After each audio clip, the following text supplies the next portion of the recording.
ప్రేమ అనేటువంటిది శరీరానికి సంబంధించింది కాదు, కానీ ఇది మనస్సుకి, వ్యక్తిత్వానికి సంబంధించింది. ప్రేమ అనేది ఏం చెప్పండి, ఏం నేర్చుకున్నాం? ప్రేమ అనేటువంటిది ఇది శరీరానికి సంబంధించింది కాదు, ఇది మనస్సుకి మరియు వ్యక్తిత్వానికి సంబంధించింది. కానీ చాలామంది ఏమనుకుంటున్నారంటే సాధారణమైనటువంటి ఆకర్షణని ఏమనుకుంటున్నారు, ఇది ప్రేమ అని అనుకుంటున్నారు. కనుక ప్రేమ అనేటువంటిది చాలా ప్రత్యేకమైనది, భిన్నమైనది. లోనికి వచ్చాము, చాలామంది లోపల ఖాళీ ఉంది, లోనికి వచ్చి కూర్చున్నాం. ఇప్పుడు మనం మరొక టాపిక్ని మనం నేర్చుకుందాం. అదేంటంటే సెక్స్ అనేటువంటి ఈ మాట వినగానే చాలామంది ఇబ్బంది పడుతుంటారు. సెక్స్ అంటే ఎవరైనా చెప్పగలరా? పాస్టర్ గారు తప్ప సెక్స్ అంటే ఎవరైనా చెప్పగలరు? అర్థం ఏంటి చెప్పండి. సిగ్గుపడుతున్నారు కదా. సెక్స్ అంటే చెప్పగలిగితే గ్రేట్ ఏమి. సెక్స్ అంటే ఏంటి?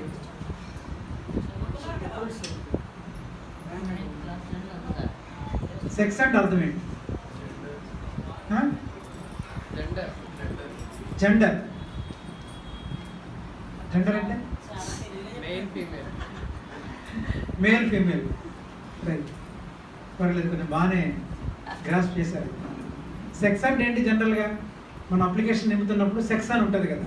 సెక్స్ అనగానే చీచిచి అని అంటావా?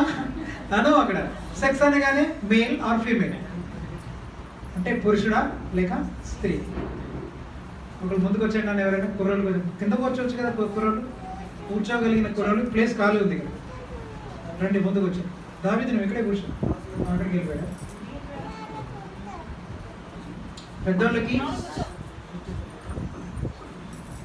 పెద్దవాళ్ళకి సీట్లు ఇవ్వండి. పెద్దవాళ్ళకి సీట్లు ఇవ్వండి. సోనరాజు గారు రండి, లోనికి రండి. మీరు కింద కూర్చున్నాం, ఇద్దరు రండి. అమ్మ సిస్టర్ జ్యోతి గారు మీరు లోనికి రండి. పెద్దలకి మీరు సీట్లు ఇవ్వండి. కుర్రోళ్ళకి వచ్చి కూర్చోలో కూర్చుంటాం.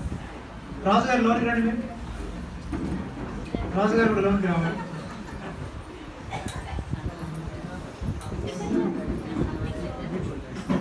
యవనస్తులందరూ ఇంకో వచ్చినాన్ని గుర్తుపెట్టుకోండి. బయటికి వెళ్ళొద్దు మళ్ళీ. యవనస్తులు అక్కడికి వెళ్ళండి. చివరికి ద్వితీయోపదేశకాండం 19వ అధ్యాయం, లేవీకాండం 19వ అధ్యాయం. త్వరగా తీయండి ఫాస్ట్. లేవీకాండం 19వ అధ్యాయం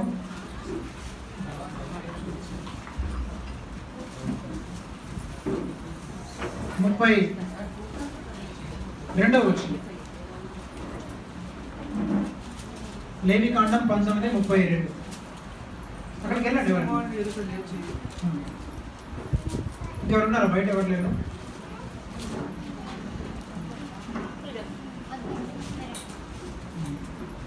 కనబడుతుందా మీకు? చదవండి. 19:32. తల నెరిసిన వాని ఎదుట లేచి ముసలివాని ముఖమును గణపరిచి నీ దేవుని భయపడ. యవనస్తులు నేర్చుకోవాలి. యవనస్తులకి ప్రాముఖ్యంగా ఎవరైనా పెద్దోళ్ళు వచ్చినప్పుడు, మనకంటే వయసులో పెద్దవాళ్ళు, అదేంటో ఎవరు వచ్చినా ముందు ఏం చేయాలి? వెంటనే ముందు లేచి వాళ్ళు ఏం చేయాలి? గణపరచాలి, గౌరవించాలి. అప్పుడు నువ్వు దేవునికి భయపడ్డాడు. దేవునికి భయపడ్డం అంటే అర్థం ఏంటి? నువ్వు ఎప్పుడైతే కుర్చీలో కూర్చున్నావో, పెద్దోళ్ళు వచ్చినప్పుడు వెంటనే లేచి వందనాలు అని చెప్పి రండి కూర్చోండి అని చెప్తావో అది దేవునికి భయపడ్డాం. అర్థమైందా? అలానే పేరెంట్స్ కూడా కుర్చీలో కూర్చున్నప్పుడు, మీరు కుర్చీలో కూర్చున్నప్పుడు పేరెంట్స్ నిలబడుతుంటే వాళ్ళకి సీట్లు ఇవ్వాలి. అది మీరు నేర్చుకోవాలి పద్ధతి. అర్థమైందా? ఏమన్నాడు ఇక్కడ? నీవు తల నెరిసిన వాని ఎదుట లేచి ఏం చేయాలి? ముసలివాని ముఖమును గణపరిచి దేవునికి గణపరచాలి. పెద్దలు అంటే మీరు అనొద్దు, ముసలోళ్ళు కాదు కదా సార్, రాజుగారు ఎలా యంగ్ మ్యాన్, అందుకే లేవలేదు సార్. సోన్ రాజు ఇంకా యంగ్ మ్యాన్, ఆయన ఎలా అని అనకండి. మీకు కూడా యంగ్ మ్యానే కదా సార్ అని అనకండి. అర్థమైందా? వయసులో పెద్దవాళ్ళు ఎవరైనా మనం లేచి రండి సార్ కూర్చోండి అని వాళ్ళు కూర్చున్న తర్వాతే మనం కింద కూర్చోాలి. నాకు పైన కూర్చోవడం తెలియదు. నేను పీజీ వరకు మేము మా చర్చెస్లో అయ్యగారు పక్కన కూర్చునేవాడిని. ఎందుకంటే ఆయన స్వీట్లు తినేవాడు కదా, షుగర్, అందుకే నాకు ఇస్తారని నేను పక్కనే కూర్చున్నాను, ఎప్పుడు బ్యాగ్ అది పట్టుకొని ఎవరు చెప్పేవాళ్ళు కాదు. బ్యాగ్ పట్టుకుని హాయిగా వెళ్ళిపోతుంటే బీటెక్లో రిక్షా వేసుకొని రిక్షాలో కూర్చోబెట్టుకొని తొక్కుంటూ తీసుకెళ్ళిపోయేవాడు తెలుసా. 11:30 దాకా ఆయన స్టేషన్లో ట్రైన్ ఎక్కించేంత వరకు ఉండి వచ్చాము. ఇక్కడ ఈ సిస్టమ్ ఏంటో నాకు తెలియదు. చాలా మంది స్టేషన్లో డ్రాప్ చేయాలనుకోండి, బ్యాగ్ దిగితే వెళ్ళిపోయి అంతే, నేను వెళ్ళిపోతాను, లోపలికి రాదు. అంటే లోపలికి రమ్మంటారా వద్దా అనేది కాదు, అసలు ట్రైన్ ఎక్కించామంటే స్టేషన్ దాకా వచ్చి సీట్లో కూర్చోబెట్టి కాసేపు ఉండి ట్రైన్ కదిలిదాకా వెళ్ళడం, అది నేను నేర్చుకున్నాను. చాలా మంది డ్రాప్ చేయమంటే కొంచెం డ్రాప్ చేస్తారంటే అక్కడెక్కడో దూరంగా డ్రాప్ చేసి లోన్కి వస్తే 10 రూపాయలు కట్టాలి, అందుకని ఇక్కడ నడుచుకుంటూ వెళ్ళిపోవడం. ఇవన్నీ మీరు నేర్చుకోవాలి. అడగకూడదు, అడగరు వాళ్ళు. మన స్టేషన్ డ్రాప్ చేయమంటే అర్థం ఏంటి? ఇప్పుడు ఆటో పట్టించుకుంటాం, డ్రాప్ చేయమంటే కొత్త రోడ్లు డ్రాప్ చేయడం. ఎక్కడ దాకా? మన ఇంటి దాకా వస్తారని మనం అడుగుతాం. అట్లాగనే డ్రాపింగ్ అన్నా రిసీవింగ్ అంటే బయట ఎక్కడ ఉండి నువ్వు బయటికి రా అప్పుడు నేను ఇక్కడ నుంచి వస్తాను కాదు. డ్రాపింగ్ రిసీవింగ్ అనేటువంటిది హార్ట్ఫుల్గా చేసేంత, అంటే వెళ్ళేంత వరకు మనం చేయాలి. ఇలా నేను నేర్చుకున్నాను. చాలామంది డ్రాపింగ్ అంటే బయట డ్రాప్ చేసి వెళ్ళిపోవడం, రిసీవింగ్ అంటే ఎక్కడో ఉండి మీరు ఎక్కడికి రండి పలానా చోటు తీసుకెళ్ళిపోతాను అంటే తప్పని కాదు. బట్ ఏంటంటే ఇది కంప్లీట్ కమిట్మెంట్ కాదు, అదైనా కంప్లీట్ కమిట్మెంట్ లేదు మనం. అవునా? ఎవరైనా మన ఇంటికి భోజనం వచ్చినప్పుడు మీకు భోజనం పెడతాను కానీ నేను మంచినీళ్ళు ఇవ్వను, మీరు మంచినీళ్ళు తెచ్చుకున్నాను అంటామా? చెప్పండి. అన్నం వేస్తాను కానీ కూర వేయను అని అంటామా? అందుకని మీరు ఫుల్గా నేర్చుకోవాలి. ఎప్పుడైనా ఏదైనా పని చెప్పినప్పుడు సంపూర్ణంగా చేయాలి. ఓకే, ఈ పట్టాలు ఎత్తానంటే ఓన్లీ ఒక పట్టాన్ని ఎత్తేసి వెళ్ళిపోతాడు. పట్టాలు ఎత్తమంటే అర్థం ఏంటి? పట్టాలని సర్ది చక్కగా రూమ్ అంతా శుభ్రంగా తుడిచి పనిని కంప్లీట్ చేయాలి. యేసుక్రీస్తు ప్రభు మన రక్షణ ప్రణాళికను ఏం చేశాడు? సంపూర్తి చేశాడా లేదా? అసంపూర్ణంగా చేసి వెళ్ళిపోయాడు. సంపూర్ణంగా చేశాడు. నా తండ్రి చిత్తము నేను కంప్లీట్గా నెరవేర్చాను కదా, ఇదిగో సమాప్తమైనది. అందుకని దేవుళ్ళలో ఉన్న లక్షణం ఏంటంటే సంపూర్ణం చేయడం, సంపూర్తి చేయడం. మనం కూడా ఆ విధంగానే సంపూర్ణం చేయడం మనం నేర్చుకోవాలి. ఇప్పుడు అర్థమైంది కదా పిల్లలందరికీ, ఎవరిసరైన వాళ్ళందరూ కూడా నేర్చుకోవాలి. ప్లేట్లు పట్టుకుని మీరు ముందు భోంచేయడం కాదు.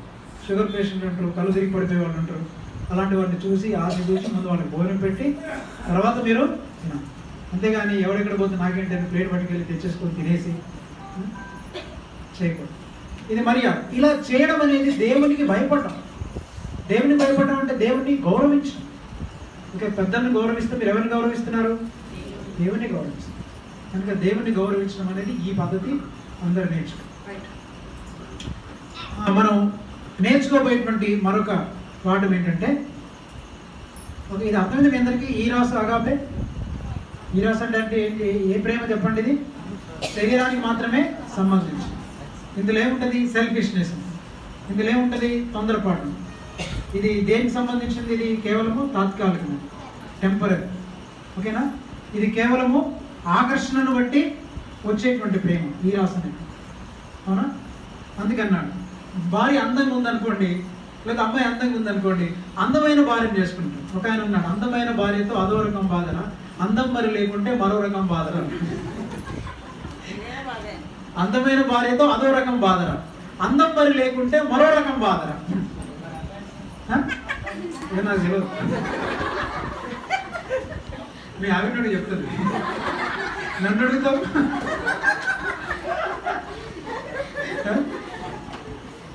శ్రీలక్ష్మి ఎక్కడ ఉంది?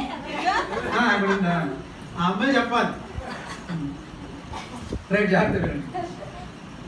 అందుకని ఈ రాశిలో అగాపేలో ఉన్నటువంటిది బాగా మీకు అర్థమైంది అనుకుంటాను. కంగారు పడకండి. యూత్కి నేను స్పెషల్గా, అంటే అందరు ఉన్నారు కాబట్టి ఇంకా నేను చాలా విషయాలు చెప్పలేదు. మీకు యూత్కి ఇంకా కూర్చోబెట్టేసి 20 విషయాలు ఉన్నాయి, అవన్నీ బోర్డు మీద రాసి ఒకటి ఎక్స్ప్లెయిన్ చేస్తాను. ఇలా మీరు వస్తుంటారు. ఈ రాశి ప్రేమే. ఈ రాశి ప్రేమ అనేది భార్య భర్తల మధ్య ఉండే ప్రేమ, కానీ అది దైవ ప్రేమకు సమానమైంది కాదు. ఈ రాశి ప్రేమ తప్పు కాదు. అంటే ఈ రాశి ప్రేమ ఎవరి మధ్యలో ఉంటుంది? భార్య భర్తల మధ్యలో ఉంటుంది. సో భార్య భర్తల మధ్య ఉండే ప్రేమని ఈ రాశి ప్రేమ అన్నారు. సో ఈ రాశి ప్రేమ అనేది ఎంతవరకు అంటే అది తాత్కాలికమైంది, అంతే. అది టెంపరీగా ఉండేది, అది సంపూర్ణమైంది కాదు. మనం ఏ ప్రేమకి వెళ్ళిపోవాలి? దైవ ప్రేమకి వెళ్ళిపోవాలి. సో అగాపే ప్రేమకి వెళ్ళాలి. సో చాలా మంది యవనస్తుల మధ్యలో ఉండేటువంటి ప్రేమ, నేను ప్రేమిస్తున్నాను అంటుంటారు కదా అమ్మాయిని అబ్బాయిని, అది అగాపే ప్రేమతో ప్రేమించుకోవచ్చు. కానీ వీళ్ళు ప్రేమించే ప్రేమలు ఏంటంటే ఈ రాశి ప్రేమతో ప్రేమిస్తారు. సో పెళ్లికి ముందు ఈ రాశి ప్రేమ కాదు, పెళ్లి అయినప్పుడు వాళ్ళు ఈ రాశి ప్రేమతో ప్రేమించుకోవాలి. అన్నదమ్ముల మధ్య ఉండేటువంటి ప్రేమ, ఫీలింగ్, ఈ స్నేహితులు బంధువుల మధ్య ఉండేటువంటి ప్రేమ. తర్వాత సెక్స్ అంటే ఏంటి? సో సెక్స్ అంటే మేల్ ఆర్ ఫిమేల్ అన్నాను, కానీ మేల్ ఆర్ ఫిమేల్ గురించి కాదు ఇప్పుడు మన డిస్కషన్. ఓకేనా? మన డిస్కషన్ అనేది ఏంటంటే ట్రూ సెక్స్ అంటే ఏంటి, అసలు సెక్స్ అనేది ఏంటి అనేది మనం ఆలోచిస్తుంటే యాక్చువల్గా సెక్స్ అనేటువంటిది అంటే సెక్షువాలిటీ, సెక్షువల్ లేక సెక్షువాలిటీ, సెక్షువల్ అనే మాట వాడు లేక సెక్స్ అనే పదాన్ని వాడచ్చు. సెక్స్ లేక సెక్షువాలిటీ అంటే it is the physical activity, physical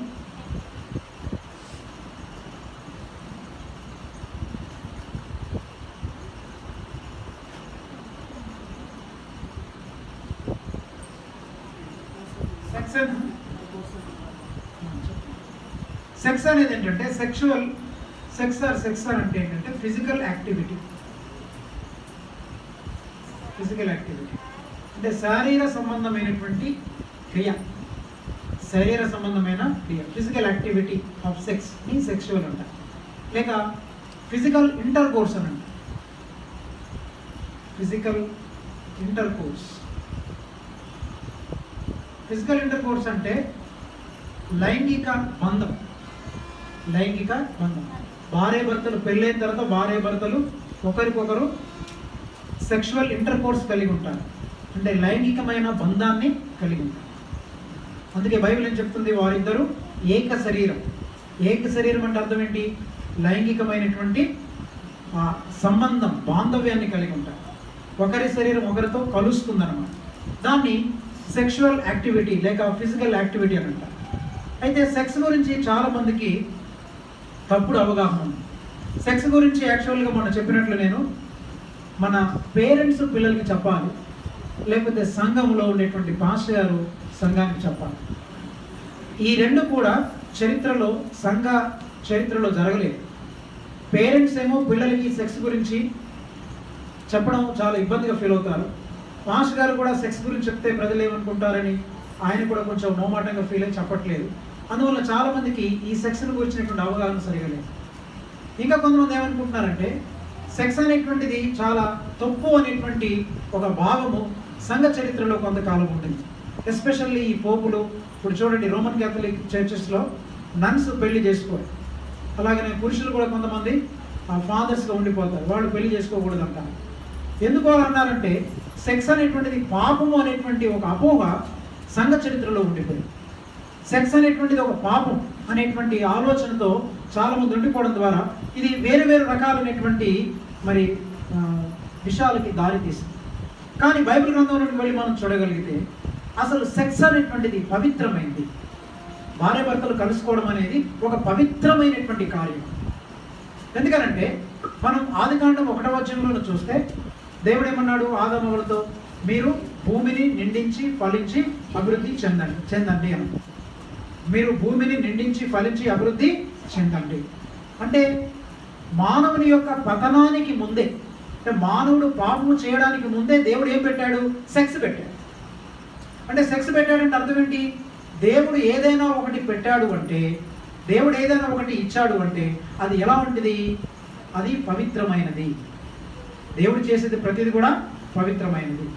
దేవుడు ఒకటి చేశాడంటే అది పవిత్రమైనటువంటి ఒక వరం అన్నమాట. అందుకే యాకోబు పత్రిక 1వ అధ్యాయం 17వ వచనంలో ఒక మాట ఉంటుంది, చదవండి. యాకోబు పత్రిక 1:17. యాకోబు పత్రిక 1వ అధ్యాయం 17వ వచనం. శ్రేష్టమైన ప్రతి ఈవియు సంపూర్ణమైన ప్రతి వరమును, చూడండి, శ్రేష్టమైన ప్రతి ఈవియు సంపూర్ణమైన ప్రతి వరమును, సంపూర్ణమైన ప్రతి వరమును పరసంబంధమైనదై జ్యోతిర్మయుడగు తండ్రి యొద్ద నుండి వచ్చును. ఇవన్నీ అంటే ప్రతి ఈవి కూడా, ప్రతి గిఫ్ట్ ఎక్కడి నుంచి వస్తుంది చెప్పండి? దేవుని యొక్క పరసంబంధమైన ప్రతి ఈవియు సంపూర్ణమైన ప్రతి వరమును పరసంబంధమైనదై జ్యోతిర్మయుడగు తండ్రి యొద్ద నుండి వచ్చి. అందులో ఏమి లేదు, గమనాగమనం వలన ఉంటే చూడమంట ఆయన యందు ఏ చంచలత్వమైనను గమనాగమనం వలనైనా ఛాయను లేదు.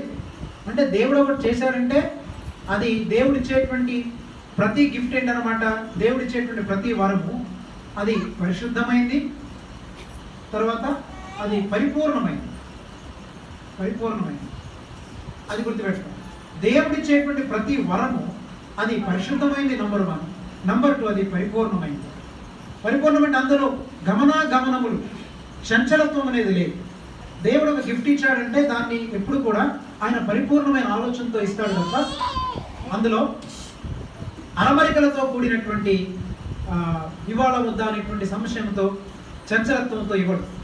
కనుక దేవుడు ఇచ్చేటువంటి ప్రతి గిఫ్ట్ కూడా అది పరిశుద్ధమైంది, పవిత్రమైంది. కనుక సెక్స్ కూడా ఏంటనమాట, ఇది పవిత్రమైంది.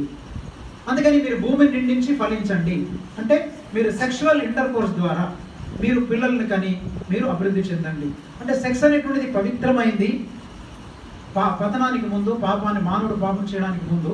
అయితే ఏమైందంటే మానవుడు ఎప్పుడైతే పాపం చేశాడో, పతనమయ్యాడో, ఈ సెక్స్ అనేటువంటిది అది వేరు వేరు రకాలైనటువంటి వికృత రూపాలను దాల్చింది. ఎలాంటి వికృత రూపాలు దాల్చిందంటే అనేకమైన వికృత రూపాలు. నేను దీన్ని స్టడీ చేసినప్పుడు నాకు కొన్ని ఆలోచనలు వచ్చాయి. ఎన్ని వికృత రూపాలు జరిగాయంటే పర్వర్టెడ్ సెక్స్ అని అంట. పర్వర్టెడ్ సెక్స్ అంటే వక్రీకరించబడింది. సెక్స్ అనేది ఏ విధంగా వక్రీకరించబడింది, ఏ విధంగా ఇది వెర్రితలలు వేసింది అంటే సెక్స్ యొక్క వికృత రూపాలను రాసుకునే వాళ్ళనుకుంటే కనుక సెక్స్ యొక్క వికృత రూపాలు ఇది ఏ విధమైనటువంటి వికృత రూపాలను దాల్చింది. యాక్చువల్గా సెక్స్ని దేవుడు ఏమన్నాడు, మీరు ఫలించి నిండించి విస్తరించి అభివృద్ధి చెందాలి. అంటే సెక్స్ని దేవుడు ఎలా మార్చాడు, ఒక ఆశీర్వాదకరంగా మార్చాడు. Sex is a pure, sex అనేటువంటిది పవిత్రమైనటువంటి దేవుడిచ్చిన ఒక వరము, అది పరిపూర్ణమైంది, అది ఒక ఆశీర్వాదకరమైంది. అందులో ఏమో చెప్పండి, ఆశీర్వాదం. భూమిని నిండించి ఫలించండి, అభివృద్ధి చెందండి. There is a blessing in the sex. కానీ sex was meant to be a blessing to man, but it has become a burden to man. ఈ సెక్స్ అనేటువంటిది ఏంటంటే మానవునికి ఆశీర్వాదకరంగా ఉండాల్సింది ఇదేమైపోయింది, ఒక భారంగా మారిపోయింది. అలాగనే ఈ సెక్స్ అనేటువంటిది మానవుని పతనం ద్వారా ఏ విధంగా వేరు వేరు రూపాల్లోనికి వికృత రూపాలు దాల్చిందంటే అందులో కొన్ని నేను జ్ఞాపకం చేస్తాను. చూడండి, వ్యభిచారం వచ్చింది. అంటే భార్యాభర్తల మధ్య ఉండాల్సినటువంటి ఆ లైంగికమైన సంబంధం ఏమైంది, పక్క దారికి వెళ్ళిపోయింది, పక్క త్రోవకు పట్టింది. అందుకని ఎప్పుడైతే సొంత భార్యతో సొంత భర్తతో ఆ సంబంధం కలిగి ఉండడానికి బదులు పక్క ఇంటి భర్తతో పక్క ఇంటి ఆవిడతో అక్రమ సంబంధం పెట్టుకున్నాడు. దట్ ఈస్ ద వికృత రూపము ఆఫ్ ద మానవుడు. మానవుని యొక్క వికృత రూపం ఎంత ధరించిందంటే పక్కింటి వాళ్ళతో అక్రమ సంబంధం పెట్టుకొని మానవుడు జీవిస్తున్నాడు. అంటే దేవుని నువ్వేం చేస్తున్నావు, దేవుడిచ్చిన పరిశుద్ధమైనటువంటి దేవుడిచ్చినటువంటి పవిత్రమైనటువంటి ఒక వరాన్ని నువ్వు అపవిత్రపరిచావు. దేవుడిచ్చినటువంటి ఒక పరిపూర్ణమైనటువంటి బహుమానాన్ని నీవు అపవిత్రం చేస్తావు. అలాగనే దేవుడు ఇచ్చినటువంటి ఒక ఆశీర్వాదం ఇది. ఈ ఆశీర్వాదంగా మార్చబడకుండా నీవు దీన్ని శాపంగా మార్చావు. మానవుని యొక్క పరిస్థితి ఏంటంటే ఇలాంటి వ్యభిచారం చేయడం ద్వారా వాడు దేవుని యొక్క ఆశీర్వాదమును శాపంగా మార్చుకున్నాడు, పరిపూర్ణతను అసంపూర్ణంగా మార్చుకున్నాడు, పరిశుద్ధమైన దాన్ని అపవిత్రంగా మార్చాడు. అందుకే కొరింథీయులకు రాసిన మొదటి పత్రిక 3వ అధ్యాయము మనం 16 చదివితే మీ దేహము ఏమన్నాడు, దేవుని యొక్క ఆలయమై ఉన్నది. కాబట్టి ఎవడైనను ఈ దేహమును పాడు చేసిన యెడల దేవుడు వాణ్ణి పాడు చేస్తాడు. ఎవడైతే ఈ దేహాన్ని మనిషి పాడు చేస్తాడో దేవుడు వాణ్ణి పాడు చేస్తాడు. అందుకని ఏం చేయాలి, ఇప్పుడు చూడండి ప్రావర్బ్స్ సామెతల గ్రంథం 5వ అధ్యాయము 15-16 వచనం చదువుకుందాం. సామెతల గ్రంథం 5వ అధ్యాయము 15-16 వచనం. నీ సొంత కుండలోని నీళ్లు త్రాగుము, పానము చేయము, నీ సొంత బావిలో ఉబుకు నీటిని తాగు. ఏమన్నాడు, నీ సొంత కుండలోని నీళ్లు తాగయ్యా, పక్కింటి కుండలో నీళ్ళు తాగుతావేంటి? కదా, పొరిగింటి పుల్లకూర రుచి అంట సామెత ఉంది కదా, పొరిగింటి పుల్లకూర రుచి అంట. బైబిల్ గ్రంథం ఏం చెప్తుంది? అందుకే మానవుడు వాక్యాన్ని చదవట్లేదు, దేవుని ఇన్స్ట్రక్షన్స్ ఫాలో అవ్వట్లేదు. నీ స్వంత, మళ్ళీ చదవమ్మా, నీ స్వంత కుండలోని నీళ్లను పానము చేయము, నీ సొంత బావిలో ఉబుకు జలమును త్రాగుము. ఇది అంతరార్థం, సెక్షువల్ ఇంటర్కోర్స్. ఇది లైంగిక భార్య భర్తల మధ్య ఉండాల్సిన లైంగిక సంబంధం. నీ సొంత భార్య సొంత భర్తతో నీవు సంబంధం కలిగి ఉంటుంది. అలాగనే 20 వచనం కూడా చదువు. 20 వచనం, నా కుమారుడా జారస్త్రీ యందు నీవు ఏల భద్రవైందువు, పరస్త్రీ రొమ్ము నువ్వు ఏల కౌగిలించుకుందువు. సరే, నువ్వు జారస్త్రీ యందు ఎలా భద్రమై ఉంటావు, నీవు పరస్త్రీ రొమ్ము నీవేళ కౌగిలించుకుంటావు. అంటే దేవుడు ఇచ్చినటువంటి ఈ పవిత్రమైనటువంటి పరిపూర్ణమైనటువంటి ఈ వైవాహిక బంధాన్ని, ఈ సెక్స్ అనేటువంటి ఈ యొక్క కార్యక్రమాన్ని మానవుడు ఏం చేశాడంటే వ్యభిచారం అనేటువంటి ఆ ఊబిలోనికి దించేశాడు. అందుకని sex is like a great river that is rich and deeper and good as long as it stays with in it's proper channel. ఉదాహరణకు చూడండి, మనం కాలువలో ఉండే వాళ్ళందరికీ, మనకు కెనాల్స్ ఉండే వాళ్ళందరికీ తెలుసు కదా, కాలువను చూసుంటారు ఇట్లా. ఇది కెనాల్లో నీళ్లు ప్రవహిస్తున్నాయి అనుకో, ప్రవహించినప్పుడు ఇప్పుడు ఇవన్నీ కూడా గట్లు కదా, గట్టు అన్నమాట. ఈ గట్టు వరకు ఇంతవరకు నీళ్లు ప్రవహిస్తే ప్రాబ్లం ఉందా? లేదు. కానీ నీళ్లు ఒకవేళ ఈ ప్రవహించాల్సినటువంటి నీళ్లు కాలువ నిండుగా ప్రవహిస్తే చాలా ఆశీర్వాదకరం. కానీ ఎప్పుడైతే ఈ కాలువలో ఉన్న నీళ్లు ఓవర్ఫ్లో అయిపోయి ఉబికి పైకి వచ్చేసి ఈ గట్లు దాటి వెళ్ళాయి అనుకో, ఏమవుతుంది చెప్పండి? వరదలు వస్తాయి. ఇతర ప్రజలకి నష్టం కలిగిస్తుంది, ఇతరులకి కీడు కలిగిస్తుంది, శాపాన్ని కలిగిస్తుంది. అందుకని సెక్స్ అనేది ఎంతవరకు అది పవిత్రమైందంటే, సెక్స్ అనేటువంటిది నీ సొంత భార్యతో నీ సొంత భర్తతో నీవు లైంగిక సంబంధం కలిగి ఉన్నంత కాలము అది పరిశుద్ధమైనది, అది పరిపూర్ణమైనది, అది ఆశీర్వాదకరం. ఎప్పుడైతే నీవు ఈ నీళ్లు ఉబికి లేక ఈ నీళ్లు కాలువలో నుంచి ఆ గట్టు దాటి ఒకవేళ ప్రవహించింది అనుకోండి, అప్పుడు అది పాపము. ఏం చెప్పండి? పాపం. సెక్స్ అనేటువంటిది పవిత్రమైనది, కానీ అది ఎప్పుడు పాపంగా మారిపోతుందంటే దీన్ని, అందుకని రివర్ ఓవర్ఫ్లో అయిపోయి ఆ బ్యాంక్స్ను దాటి ఆ గట్టును దాటి వెళ్ళినప్పుడు అది అనేకమైనటువంటి నష్టాన్ని, నాశనాన్ని కలుగజేస్తుంది. అందుకని గోదావరి గట్టు కూడా చూడండి, అప్పుడప్పుడు గోదావరి గట్టులో నుంచి నీళ్లు పైకి పొరలి ఆ పక్కన ఉండేటువంటి ప్రాంతాలన్నింటినీ జలమయం చేస్తాయి. అనేకమైన గ్రామాలు జలదిగ్బంధంలో ఉన్నాయి అంటుంటారు కదా. జలదిగ్బంధం, నీళ్లు లేవు, మాకు ఆహారం లేదు, ఏమండి పళ్ళు కూడా తోముకోలేదండి, పిల్లలు ఏడుస్తున్నారండి, చంటి పిల్లలకు పాలు లేదండి, చాలా ఏడుస్తుంటారు. అప్పుడప్పుడు మనం చూస్తుంటాం. ఈ రోజున కూడా చాలా మంది వ్యక్తిగత జీవితాల్లో నీళ్లు లేవు, ఆత్మీయంగా ఆహారం లేదు, ఆత్మీయంగా జీవితాలు దిగజారిపోవడానికి గల కారణం ఏంటంటే వాళ్ళ కాలువలో ఉన్నటువంటి నీళ్ళు ఏమైనాయి? ఓవర్ఫ్లో అయిపోయి, కాలువలో ప్రవహించాల్సిన నీళ్లు ఓవర్ఫ్లో అయిపోయి మిగతా వాటిని ముంచెత్తాయి, మిగతా గ్రామాలను ముంచెత్తాయి. అందువలన అనేకమైనటువంటి నష్టాలకు దారితీస్తుంది.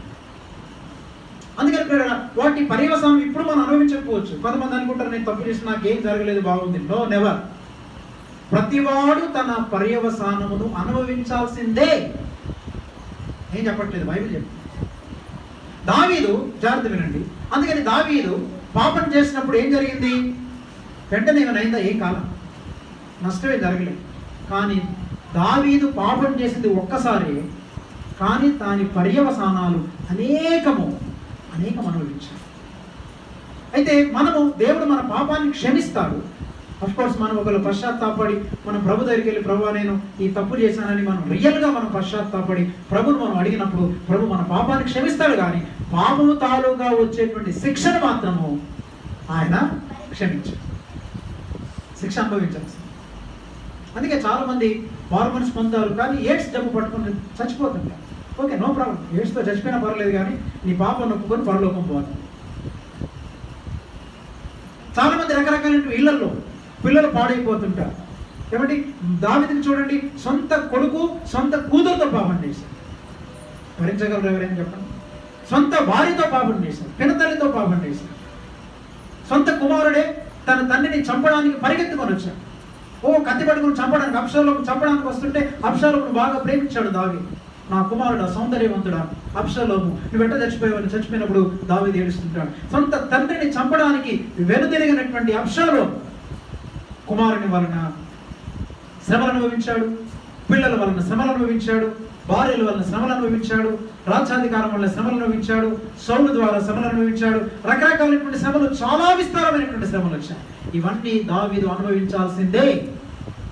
చిన్న చిన్నగా ఏ పాపం చేసినా, ఎప్పుడో చేసినా, లేకపోతే నేను మర్చిపోయానంటే నువ్వు అనుకున్నా, నువ్వు మర్చిపోయినా దేవుడు మర్చిపోయేవాడు కాదు. వడ్డీతో సహా వడ్డిస్తాడు దేవుడు. అర్థమవుతుంది?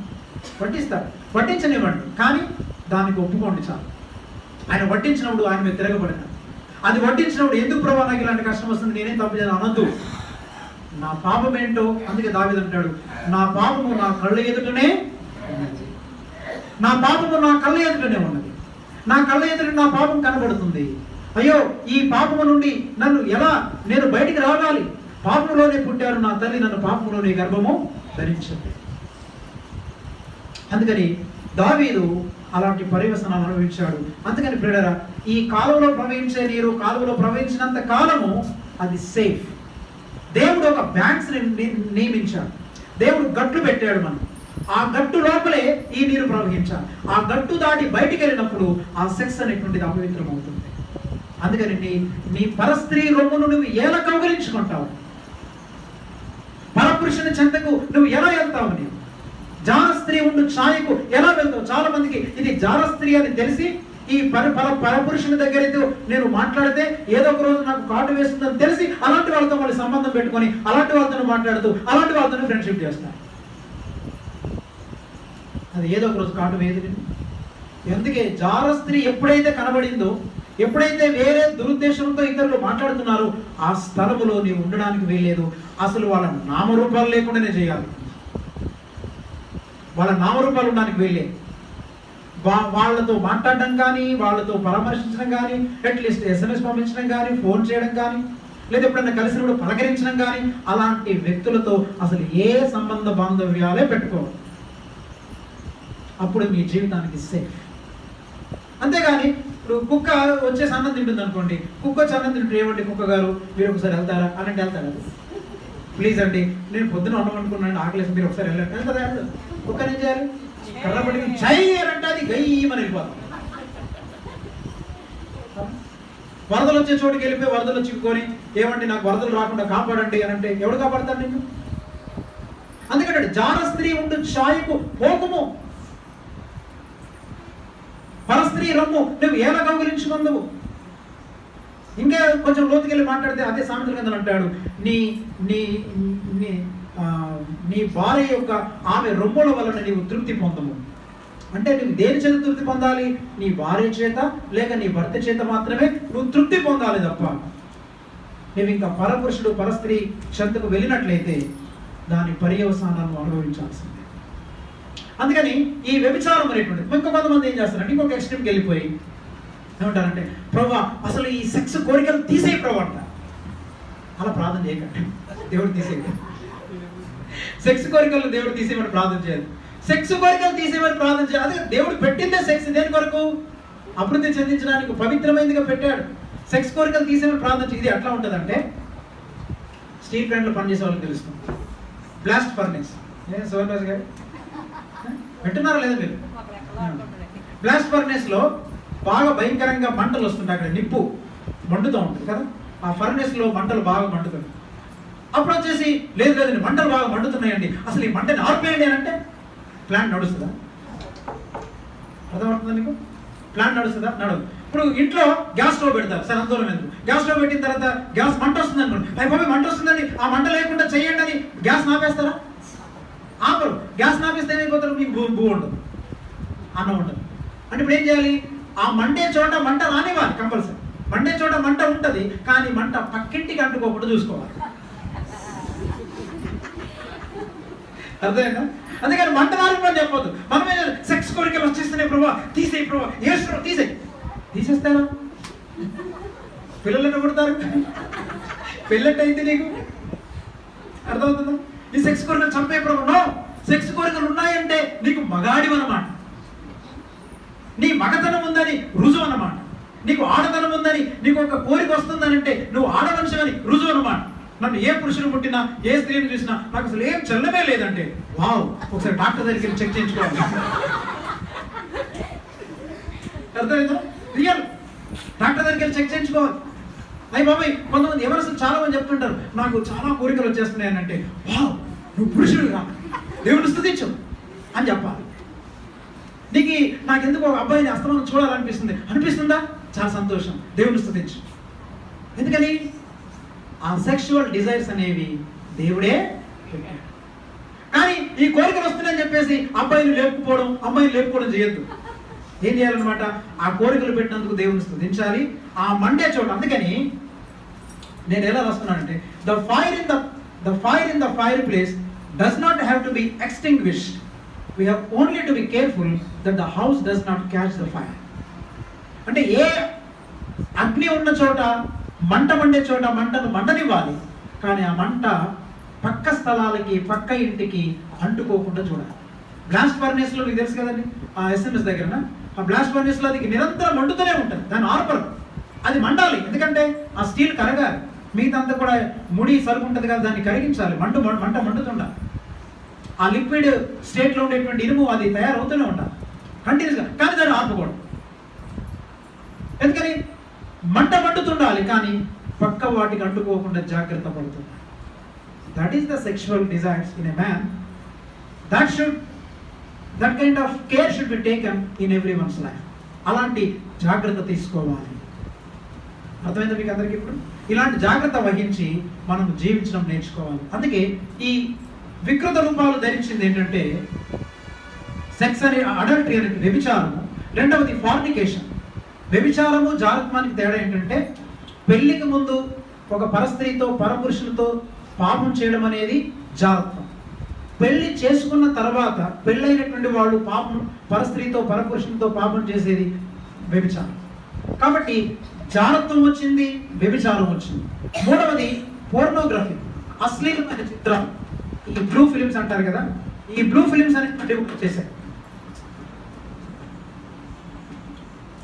ఈ సెక్స్ యొక్క వికృతమైనటువంటి రూపాలు బ్లూ ఫిలిమ్స్ వచ్చాయి. అందుకని చాలా మంది చూడండి, మీరు ఇంటర్నెట్ వాడేటువంటి వాళ్ళు చాలా కేర్ఫుల్గా ఉంటారు. అర్థమైనా? వద్దనుకున్నా వస్తాయి, అది బ్లింకింగ్ అవుతుంటాయి. అప్పుడు మీరు అబ్జర్వ్ చేస్తారు లేదు, బ్లింకింగ్ అవుతుంటాయి. భయంకరమైనటువంటి చిత్రాలు బ్లింకింగ్. మనం అనుకుంటుంటే ఏముందో చూద్దాం, ఒక్క క్లిక్ కొట్టావా నువ్వు అంతే, ఇక మటాష్. ఆ క్లిక్లోకి వెళ్ళిపోయావా, ఇక బయటపడలేవు. చాలామంది, కొంతమంది నాకు ఫోన్ చేసి చెప్తుంటారు, మేము బిలీవర్స్ అన్న, బైబిల్ బాగా చదువు, అన్నీ చేస్తున్నాం, నాకు ఏ అలవాటు లేవు, కానీ ఇంటర్నెట్ పోర్నో సైట్, అశ్లీలమైన చిత్రాలు చూడకుండా ఉండలేకపోతున్నాను.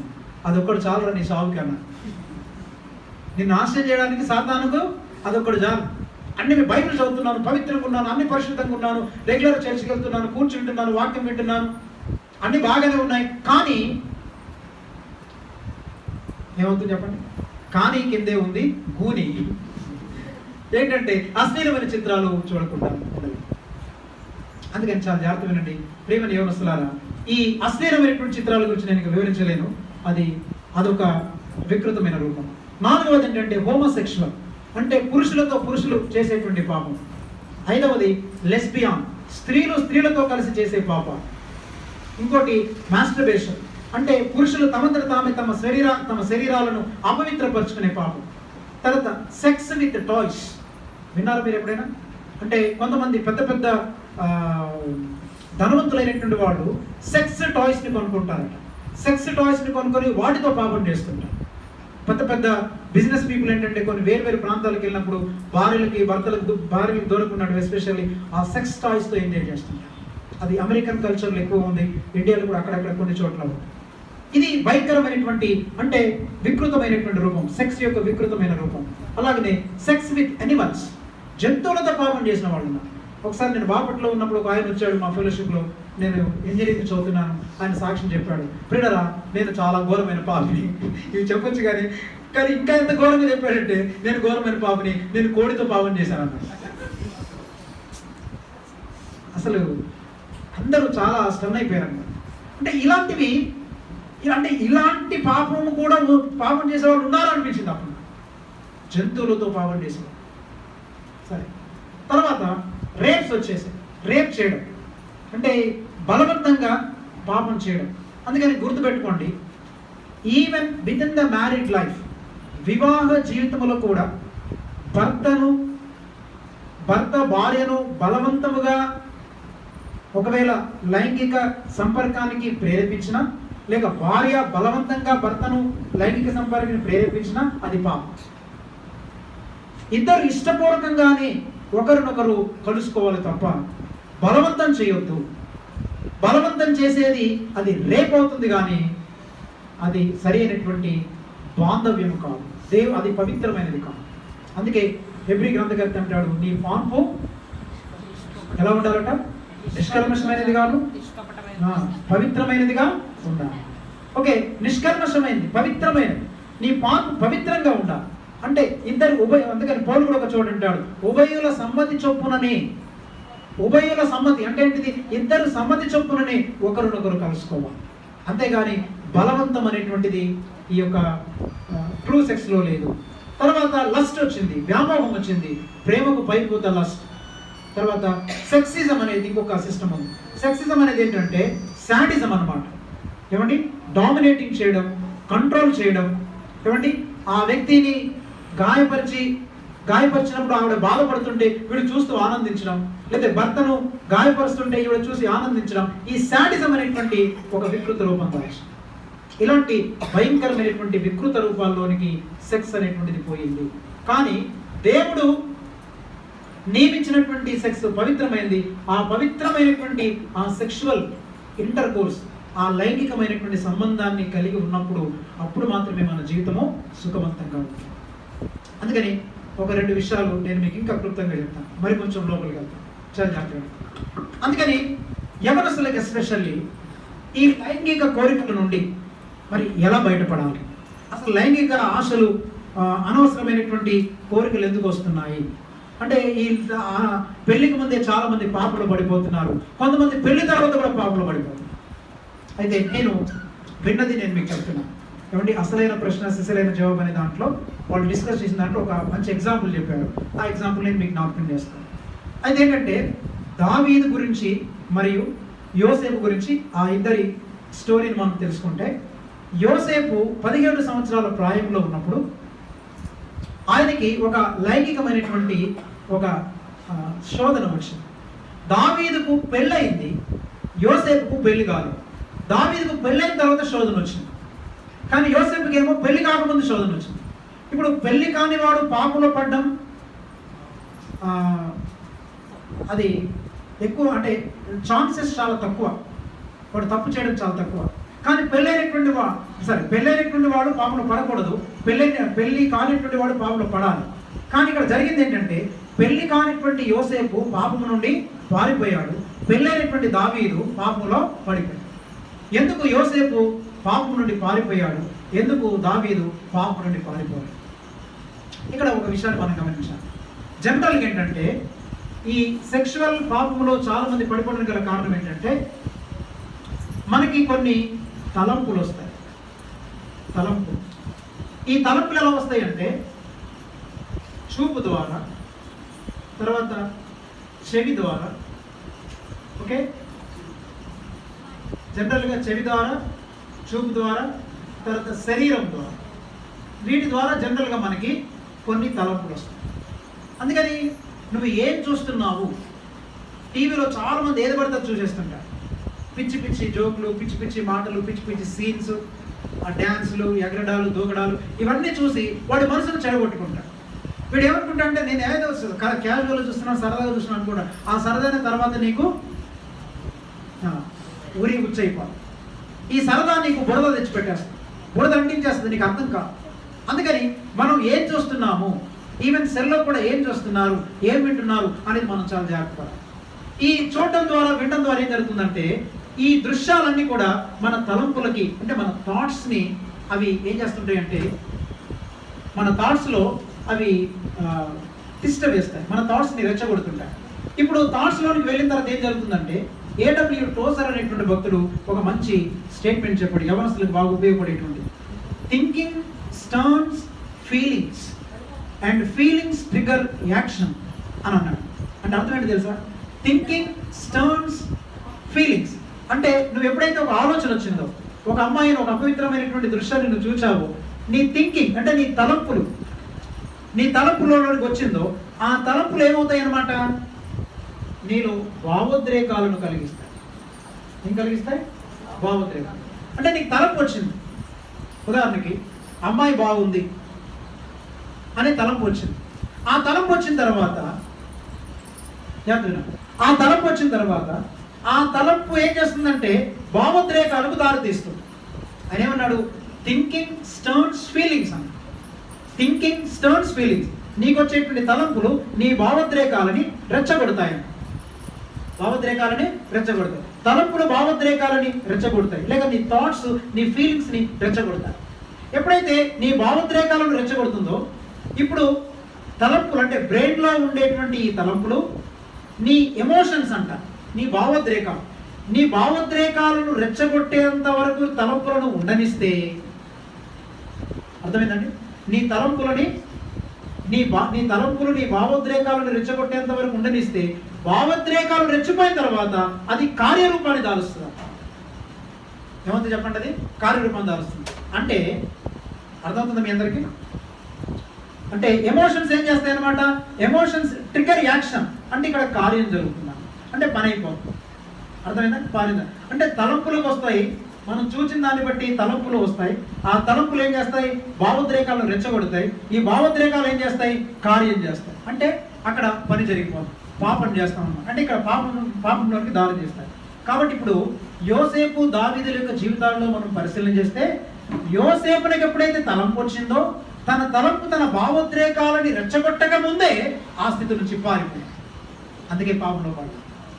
కానీ దావీదు దగ్గరికి తలంపు వచ్చింది. ఆ తలంపు వచ్చిన తర్వాత స్నానం చేస్తున్న స్త్రీని చూచాడు. ఆ తలంపులు తన భావోద్రేకాలను రెచ్చగొట్టేంత వరకు అక్కడే ఉన్నాడు. అందువల్ల ఏమైందంటే ఇమ్మీడియట్ గా యాక్షన్ జరిగిపోయింది, పాపం చేశాడు. అందుకని ఏం చేయాలన్నమాట? నీ థాట్స్ ని, అంటే నీ తలంపులు నీ భావోద్రేకాలని రెచ్చగొట్టక ముందే, అక్కడి నుండి పారిపో, నువ్వు సేవ్ అవుతావు. కానీ దావీదు ఇది యోసేపు చేశాడు. తలంపులు భావోద్రేకాలను రెచ్చగొట్టక ముందే పారిపోయాడు. కానీ దావీదు ఏం చేశాడంటే తలంపులు తన భావోద్రేకాలని, తన ఎమోషన్స్ ని బాగా స్టిలప్ చేశాడు. బాగా స్టిలప్ అయిపోయి ఒక్కసారి భావోద్రేకాలు బాగా రెచ్చిపోయిన తర్వాత ఇక తను ఏం చేస్తున్నాడో తనకు అర్థం కాకుండానే ఆ బెత్షెబాతో పాపం చేశాడు. ఇది దావీదు యొక్క పతనానికి కారణం. అందుకని పిల్లరా, ఈ సూత్రాన్ని గుర్తుపెట్టుకోండి. ఒక తలంపు వస్తుంది, రానివ్వండి, తలంపుని వెంటనే తీసేసుకోండి. అందుకని 4th centuryలో ఎప్పుడో ఒక అగస్టిన్ అనుకుంటాను, ఒక భక్తుడు అన్నాడు, మీ తలంపులు మీ ఆకాశ పక్షులు మన తలల మీద ఎగురుతుంటే మనం కర్ర తీసుకొని తోలేయం ప్రతి ఆకాశ పక్షులు. అంటే ఆకాశ పక్షులు తల మీద ఎగరనివ్వండి, కానీ ఆకాశ పక్షులు తల మీద గూడు పెట్టుకున్నప్పుడు మాత్రం ఊరుకోకండి అన్న. అలాగనే అనేకమైన తలంపులు మన దగ్గరికి వస్తే రానివ్వండి, కానీ ఆ తలంపులు గూడు పెట్టుకునేంత వరకు మీరు ఊరుకోవద్దు. గూడు పెట్టుకునే టైంలో ఏం చేయాలంటే ఆ ఈకల్ని, పీకల్ని, గడ్డిని అంతా కూడా మీరు తీసి. కానీ చాలా మంది ఏం చేస్తుంటారు, ఒక తలంపు రాగానే ఆ తలంపు గురించి ఆలోచిస్తుంటారు. అందుకే ధ్యాస అన్నమాట, పరధ్యాసలో ఉండి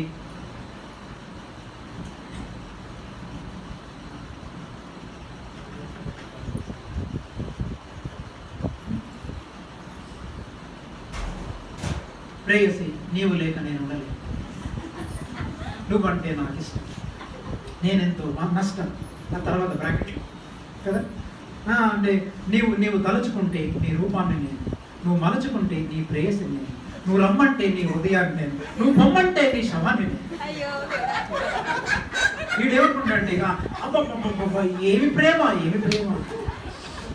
ఏమైపోయింది ఇప్పుడు? తలుపులు వచ్చాయి, తలుపులు ఏమైనా భావోద్రేకాలని రెచ్చగొట్టే వీడు అవుతాడిక ఇక ఆగడిక, అందుకని లేచిపోతాడు. పెళ్లి కూడా కాదు, పిల్లలు పుట్టేస్తారు. అర్థమైనా? కాబట్టి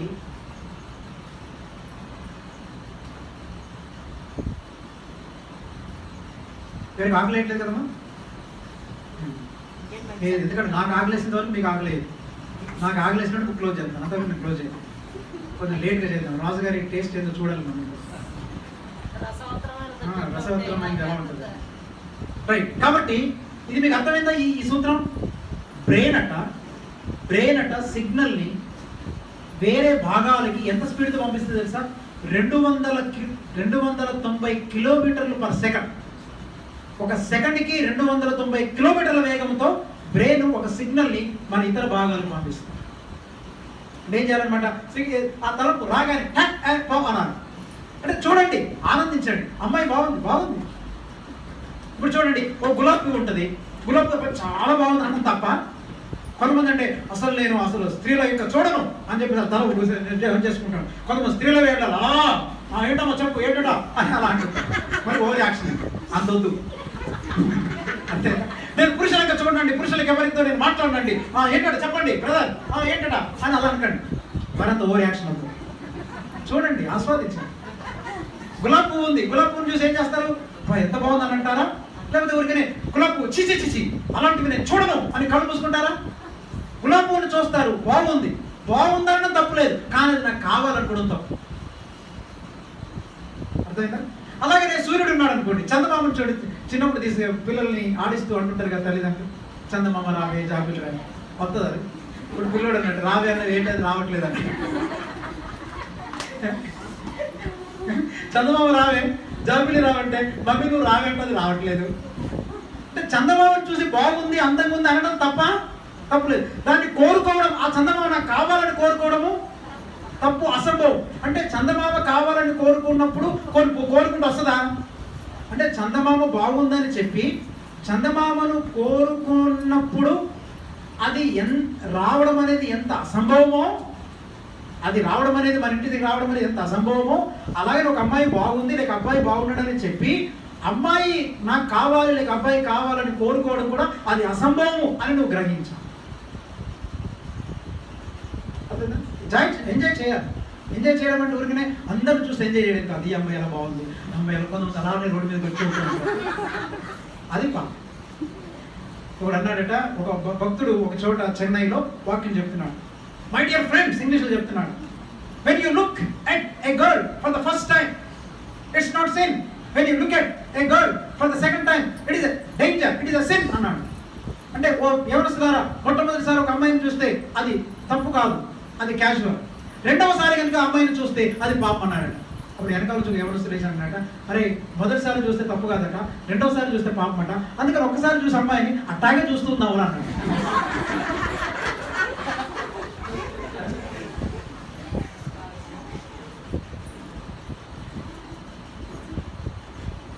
ఏమో రూపు అర్థమవుతుందా?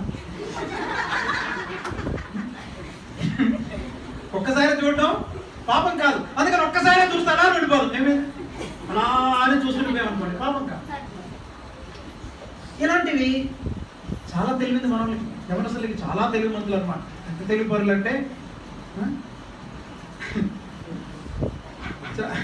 చాలా అతి తెలివి ఉపయోగిస్తుంటారు అనమాట. ఎంతో చాలా పవిత్రంగా పరిశుద్ధంగా ఉన్నట్టు అన్న అసలు ఎందుకమ్మా ఈ మధ్య ఆ అమ్మాయి నన్నే చూస్తుంది అన్నాను. అప్పుడు నేను అన్నాను, నీలాంటి రాక్షసుడు ఎన్నడూ చూడలేదని చూస్తున్నాను. ఈ అబ్బాయి నన్నే చూస్తున్నాడు అన్న, నీలాంటి దయ్యాన్ని ఎన్నడూ చూడలేదు కానీ అందుకే నేను చూస్తున్నాడమ్మా అని అనుకో అన్నా. మనం అనుకుంటాం నేను చాలా అందగత్తెను కాబట్టి నువ్వు చూసేస్తున్నాడు. నువ్వు అందగత్తెను కాదు, నీలాంటి రాక్షసుడు నీలాంటి దయ్యాన్ని ఇంతవరకు చూడలేదని అనుకో. అందువలన ఈ తలంపులు భావోద్రేకాలని రెచ్చగొట్టక ముందే ఏం చేయాలి? నీకొచ్చే చెడు తలంపులు నీ భావోద్రేకాలను రెచ్చగొట్టక ముందే ఆ స్థానం నుండి పారిపో. నీ తలంపులు నీ భావోద్రేకాలని రెచ్చగొట్టక ముందే, రెచ్చగొట్టిన తర్వాత నువ్వు పారిపోవాలన్నా పారిపోలేవు. అందుకే యోసేపు పారిపోయాడు, దావీదు పారిపోలేదు. యోసేపు పారిపోయాడు కాబట్టి పాపం చేయలేదు, దావీదు పారిపోయాడు కాబట్టి పాపం చేయలేదు, దావీదు పారిపోలేదు కాబట్టి ఆయన పాపం చేశాడు. అందువలన ఈ సెక్షువల్ డిజైర్స్ నుంచి మనం ఏ విధంగా విడుదల పొందాలి అనే దానికి నేను ఒక 3 విషయాలు నేను చెప్పి ముగిస్తాను. 3 విషయాలు నేను చెప్పి ముగిస్తాను. తర్వాత ఇంకా కొంతమంది ఏమనుకుంటున్నారంటే సెక్స్ అంటే కేవలము ఏమండి శారీరకమైన ప్రక్రియ అనుకుంటున్నారు. వినండి, శారీరకమైన ప్రక్రియ అంటే భార్యాభర్తలు కలిసి ఉండడం, కలిసి పిల్లల్ని కనడం, ఇది శారీరకంగా కలుసుకోవడం అనుకుంటున్నాను. కానీ ఒక భక్తుడు ఏమన్నాడంటే, అంటే బైబిల్ గ్రంథం మనకి ఏం బోధిస్తుందంటే ఇక మీదట భార్యాభర్తలు వేరు కాదు, మీరిద్దరు ఏక శరీరం అన్నారు. ఏక శరీరం అంటే అర్థం ఏంటి? చాలా జాగ్రత్త. ఏక శరీరం అంటే అర్థం ఏంటంటే when the body touches very deeply. నీ శరీరము అంటే నీ శరీరం ఎప్పుడైతే నీ భర్తతో లేక నీ భార్యతో తన శరీరాన్ని తాకుతుందో అది ఎక్కడికి తాకాలంటే తన స్పిరిట్కి తాకాలి, తన ఆత్మకు తాకాలి. కానీ చాలా మంది వ్యక్తుల జీవితాల్లో చూడండి, ఆనందకరమైన కుటుంబ జీవితాలు ఎందుకు జీవించలేకపోతున్నారంటే వాళ్ళ శరీరాలు టచ్ అవుతున్నాయి కానీ, వాళ్ళ శరీరాలు టచ్లో ఉంటున్నాయి కానీ వాళ్ళ స్పిరిట్స్ టచ్లో ఉన్నట్లు. అది ప్రాబ్లం.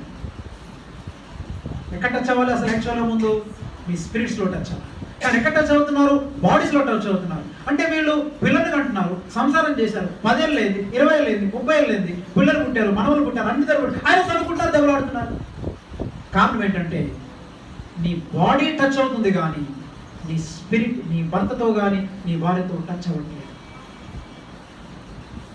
భార్య భర్తలు కలిసి ఉంటారు, ఒకరినొకరు సెక్స్లో పాల్గొంటారు, కానీ తల దెబ్బలాడుకుంటుంటారు, మళ్ళీ మనస్పర్ధలు ఉంటాయి, అవసరమైనప్పుడు మళ్ళీ సంయోగం జరుగుతుంది, మళ్ళీ కలిసి ఉంటారు భార్య భర్తలు, మళ్ళీ దెబ్బలాడుకుంటుంటారు, ఎంతో కాలం కొనసాగిపోతుంటుంది. ఎంతకీ వీళ్ళ మధ్యలో సమాధానం రాదు. మరి కలిసి ఉంటారు, మరి ఎందుకు దెబ్బలాట్లు? కారణం ఏంటంటే బాడీస్ని టచ్లో పెట్టుకుంటున్నారు కానీ స్పిరిట్స్ టచ్ అవ్వట్లేదు.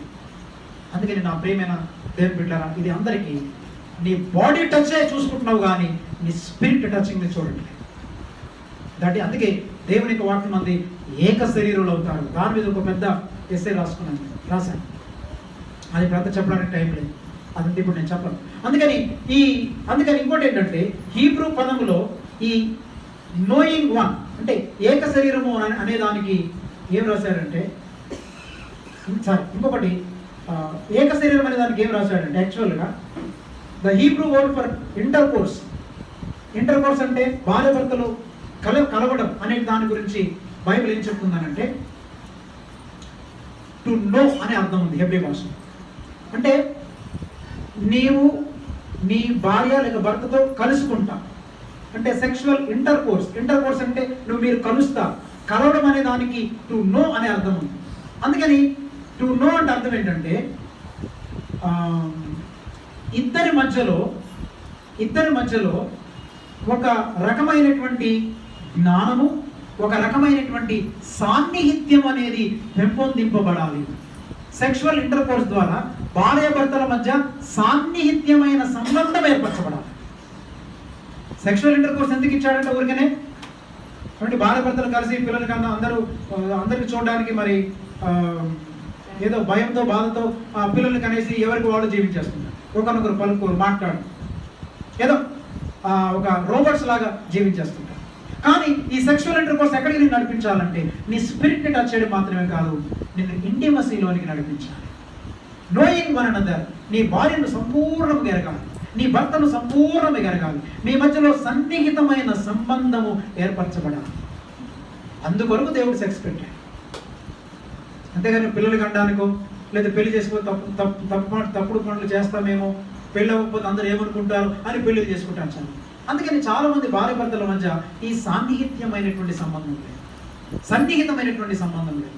అందువల్ల నా ప్రియమైన దేవుని బిడ్డలారా, ఈ సన్నిహితమైనటువంటి సంబంధం కలిగి జీవించాలి. ఇంకొక అర్థం ఉంది, ఈ సెక్షువల్ ఇంటర్ కోర్స్ అంటే ఏంటంటే it is an act of the own self which affects the own self. జాగ్రత్త వినండి, ఈ సెక్షువల్ ఇంటర్ కోర్స్ ద్వారా ఏం జరగాలి? సెల్ఫ్ని టచ్ అవ్వాలి. అంటే నీ యొక్క సంపూర్ణమైనటువంటి సెల్ఫ్ అంటే ఏంటిది? నేను అన్నమాట, స్వయం. నీ స్వయము ఇంకొక స్వయాన్ని సంపూర్ణముగా ప్రభావితం చేయాలి. నీ స్వయము ఇతరుల యొక్క స్వభావాన్ని ఇతరులను మళ్ళీ వేరే వాళ్ళు అనుకునేది.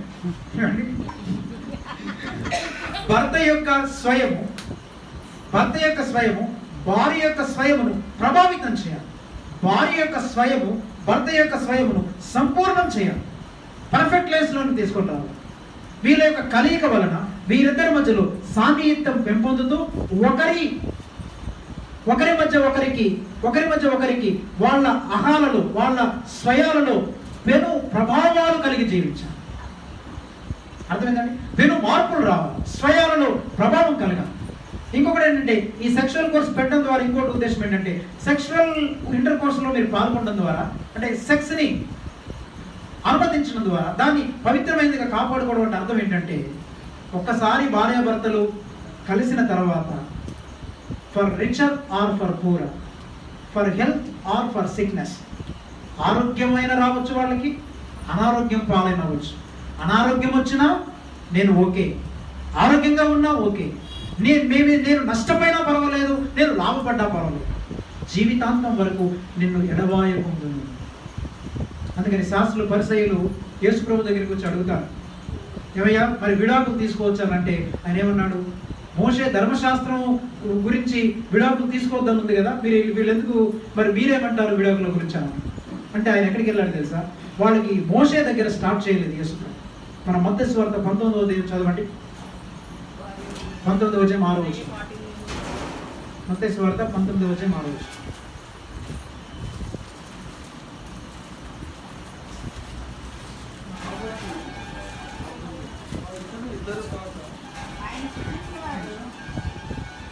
ఆ 19వ అధ్యాయము 6వ వచనం చూడండి.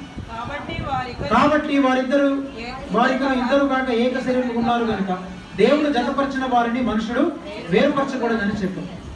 అందుకు వారు అలాగైతే పరిత్యాగ పత్రికనిచ్చి ఆమెను విడనాడమని మోషే ఎందుకు ఆజ్ఞాపించిన వారు నేను అడుగుగా, ఆయన ఏమన్నాడు, మీ హృదయ కాఠిన్యాన్ని బట్టి మీ భార్యను విడనాడడం మోషే సెలవిచ్చారు, కానీ ఆది నుండి అలాగున జరగలేదు. అంటే వీళ్ళు ఏమంటున్నారు, మోషే మరి పరిత్యాగ పత్రిక, విడాకుల పత్రం ఇవ్వమని చెప్పాడు కదా అని అంటే అప్పుడు యేసు ప్రభు అన్నాడు, మీ కఠినత్వాన్ని బట్టి ఇచ్చాడు, మీ హృదయ కాఠిన్యాన్ని బట్టి విడాకులు కావాలని కోరుకున్నామని, నేను ఈ భర్తతో సంసారం చేయను, ఈమెతో నేను సంసారం చేయనని నీ కఠిన హృదయాన్ని బట్టి, నీ కఠినత్వాన్ని బట్టి చేయాలనుకున్నావా, దేవుడు కూడా బలవంతం చేయడు. గుర్తుపెట్టుకోండి, నేను విడాకులు ఇవ్వాలనుకున్నా ఇచ్చుకో, వదిలేస్తాను. ప్రేమని దేవుడు బిడ్డారా, దేవుడు బలవంతం చేసేటువంటి దేవుడు. ఈ దేవుడు అర్థం కాలేదు చాలా. నేను నా భార్యను విడిచిపెడతాననుకుంటే నీ కఠినమైన హృదయాన్ని మార్చుకో, విడిచిపెట్టాలనుకుంటున్నావా, విడిచిపెట్టేస్తాను, నీ మానానికి వదిలేస్తాను, దానివల్ల వచ్చే నష్టాన్ని అనుభవించడానికి దేవుడు వదిలేస్తాడు. నువ్వు ఎన్ని తిప్పలు పడాలనుకుంటా తిప్పలు పడ్డానికి వదిలేస్తాను, నువ్వు కోరుకున్నావు కదా చేయమంటాడు దేవుడు. అందుకని మనం ఏం నేర్చుకోవాలంటే యేసయ్య ప్రార్థన ప్రకారం, తండ్రి నా ఇష్టం కాదు నీ ఇష్టం, for worse or for health. అది నష్టమైన పాపమైన అది ఏమైనా సరే, భర్తను పెళ్లి చేసుకున్న తర్వాత ఇక నేను నష్టపోతానా, నేను జీవితాంతంలో కష్టపడతానా, లేదా నాకు ఏమీ ఉండదా, నాకు నా జీవితంలో రోగాలు వస్తే జబ్బులు రానివ్వండి. అది అసలు యాక్చువల్గా మ్యారేజ్ అంటే. మ్యారేజ్ అంటే ఏంటంటే భర్తను సెక్షువల్ ఇంటర్ కోర్సులో దేవుడు ఎందుకు మనుషుల్ని ఏక శరీరంగా చేశారంటే, ఇక ఏం జరిగినా పర్వాలేదు, నా భర్త వలన నేను చచ్చిపోయినా పర్వాలేదు. అది దేవుని యొక్క ప్రేమ. దేవుని ప్రేమ ప్రాణం పెట్టింది కానీ ప్రాణం తీసింది. కానీ ఈ రోజుల్లో చాలా మంది ఏంటంటే చీటికి మాటికి నాకు నన్ను సరిగా చూడలేదని విడాకులు ఇస్తున్నారు, నాకు డబ్బులు ఇవ్వట్లేదని విడాకులు ఇస్తున్నారు, అత్తగారు ఏదన్నారని విడాకులు ఇస్తున్నారు, మామగారు ఏదన్నారు విడాకులు ఇస్తున్నారు, మా ఆయన డబ్బులు ఇవ్వట్లేదని చీటికి మాటికి దిస్ ఆర్ ఫూలిష్ థింగ్స్. ఈ పరిత్యాగ పత్రిక అనేటువంటిది మోషే ఇచ్చాడు కదనంటే మీ కాఠిన్యాన్ని బట్టి ఇచ్చాడు మోషే. కానీ యాక్చువల్గా దేవుని మనసు ఏంటో తెలుసా, ఆది నుండి, ఎక్కడి నుండి, పతనానికి ముందు నుండి ఇలాగున జరగలేదు. దేవుడు జతపరిచిన వారిని మనుషుడు వేరు చేయకూడదు. మోషే ఎందుకు వేరు చేశాడంటే మీ కఠినత్వాన్ని బట్టి ఇచ్చాడు, అలో చేశాడు. అందుకని దేవుని అనుమతించే చిత్తం వేరు, దేవుని పర్మనెంట్ చిత్తం వేరు. ఆ చిత్తం గురించి తర్వాత చెప్తాను ఇప్పుడు మధ్యాహ్నం వేరు. దేవునికి మన పట్ల రెండు చిత్తాలు ఉన్నాయి. అనుమతిస్తాడు, ఆయన అనుమతించే చిత్తంలో కొన్ని అనుమతిస్తుంటాడు. నీ నష్టం పొందుకో, చావు, నీ సావు చావు, నేను చెప్తే వింటలేదు కదా, నీ చావు నువ్వు చావు అంటాడు. అందుకని పిల్లలు మనం చాలా నష్టాలు కొని తెచ్చుకోవడానికి గల కారణం ఏంటంటే మన సొంత చిత్తాన్ని చేసి ఈ నష్టాన్ని తెచ్చుకుంటాం. అందుకే నేను మీకు బోధించేది ఏంటంటే, నేను మీకు సత్యాన్ని చెప్పేది ఏంటంటే, మీ ఇష్టం చేయబాకండి, దేవుని ఇష్టం చేయడం నేర్చుకోండి. వివాహం అంటే ఊరికనే మార్చుకునేది కాదు, ఇష్టమైతే ఉంచుకునేది, కష్టమైతే విడిచిపెట్టేది కాదు. చావైన, మరణమైన, రోగమైన, ఎయిడ్స్ వచ్చిన, ప్రాణం పైన, నా భర్త నన్ను చంపేసిన, నా భార్య నన్ను చంపేసిన, నేను నీకు కట్టుబడి ఉంటాను. మన క్లాస్లో చెప్పాను, కమిట్మెంట్ అనే మాటకి ఇండియన్ కాంటెక్స్ట్లో, ఇండియన్ లాంగ్వేజెస్లో అర్థం లేదు. కట్టుబడి ఉండమంటే నా భర్తకు నన్ను నేను కట్టేసుకోవడం, నా భార్యకు నన్ను నేను కట్టేసుకోవడం, అది జరగడం లేదు.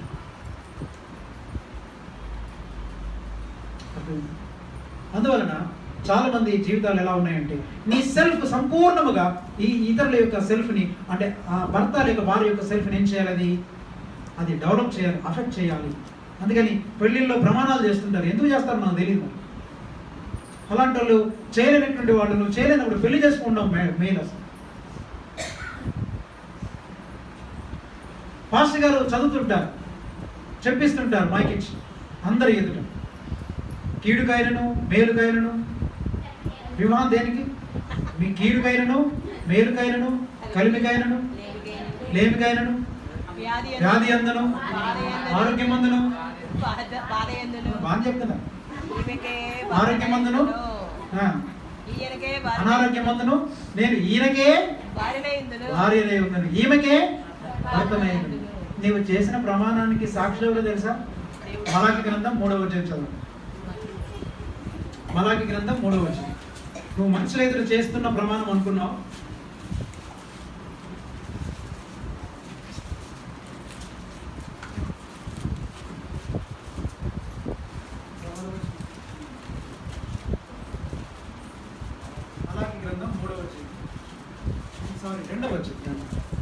మలాకి గ్రంథం 2వ అధ్యాయము 14వ వచనంలో చదవండి. 14వ వచనం. అది ఎందుకని మీరు అడగగా, యవ్వన కాలం ముందు నీవు పెళ్లి చేసుకుని అన్యాయముగా విసర్జించిన నీ భార్య పక్షమున యెహోవా సాక్షి అయ్యను. అది నీకు తోటిదై నీవు చేసిన నిబంధనకు పాత్రురాలు కదా, నీ పెండ్లి భార్య కదా.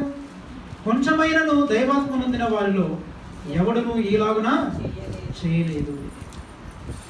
అదే అందుకని ఒకడు చేసినను ఏమి జరిగను, దేవుని చేత సంతతి నొందవలనని అతడు యత్నము చేసను కదా. కాగా మిమ్మల్ని మీరే జాగ్రత్త చేసుకుని యవ్వనమున పెళ్లి చేసుకుని మీ భార్యల విషయంలో విశ్వాసఘాతకులుగా ఉండకూడదు. భార్యను పరిత్యజించుట నాకు అసహ్యమైన క్రియ అని ఇశ్రాయేలుల దేవుడగు యెహోవా సెలవిచ్చుచున్నాడు.